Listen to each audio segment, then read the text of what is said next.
అధ్యక్ష శ్రీనివాస్ యాదవ్ గారు. ఇప్పుడు గౌరవ లెజిస్లేచర్ అఫేర్ మినిస్టర్ గారు 12 మంది అన్నారు.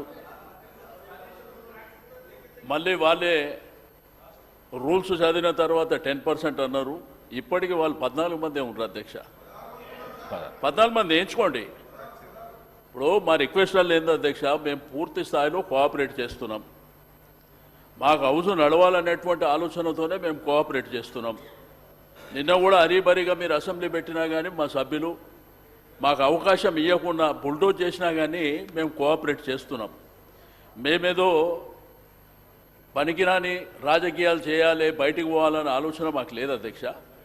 దయచేసి లెజిస్లేచర్ అఫేర్ మినిస్టర్ గారికి రిక్వెస్ట్ ఏంటంటే, నా రిక్వెస్ట్ ఏంటంటే sir, I stand correct. Better sir, I wish the house correct me sir.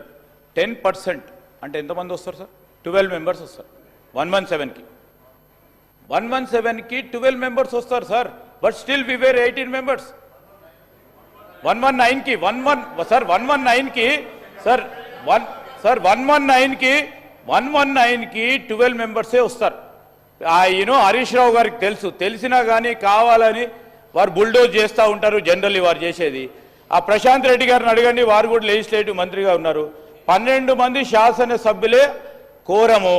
వారికి తెలిసి కూడా పక్కన ఉన్న హరీష్ రావు గారికి పూర్తి స్థాయిలో తెలుసు బుల్డోజ్ చేయాలని బుల్డోజ్ చేస్తూ ఉంటారు.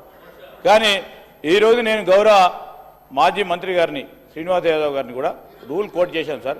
119కి 10% ఈజ్ 12 మెంబర్స్.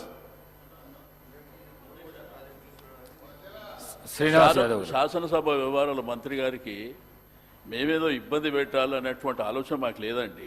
దయచేసి ఏంటంటే, ఒక్కసారి కోరం లేదనేటువంటి ఆలోచనతోని మేము చెప్పినప్పుడు ఏంటంటే, నెక్స్ట్ అయినా కానీ అటెన్షన్ ఉంటుంది. మీరే 12 మంది అంటుర్రు, మీరే 17 మంది అంటుర్రు, 117 అని మీరే అంటుర్రు.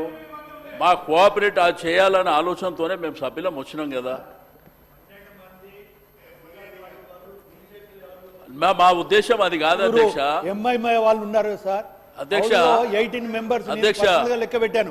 18 మెంబర్స్ ఉన్న తర్వాత కూడా కావాలని చెప్పి ప్రజలకు తప్పుడు సమాచారం పోయే విధంగా అంత అనుభవం ఉన్న వాళ్ళు, హరీష్ రావు ఉండే వాళ్ళు కూడా మాట్లాడడం అనేది చాలా బాధాకరమైన విషయం సార్.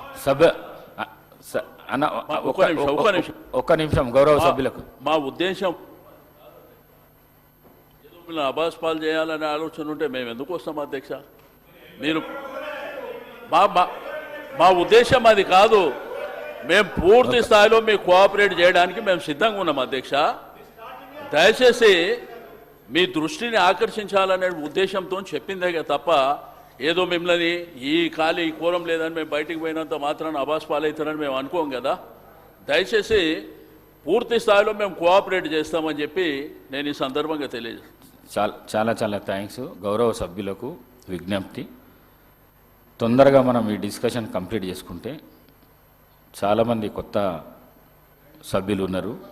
వాళ్ళకందరికీ ఈరోజు 0 అవర్ ఇచ్చి వాళ్ళ నియోజకవర్గ సమస్యల గురించి చెప్పుకునే అవకాశం కలిగిపిస్తామని చెప్పేసి మీ అందరితో కోరుకుంటూ పెద్దలు కడియం శ్రీహరి గారు మాట్లాడవలసిందిగా కోరుకుంటున్నాను.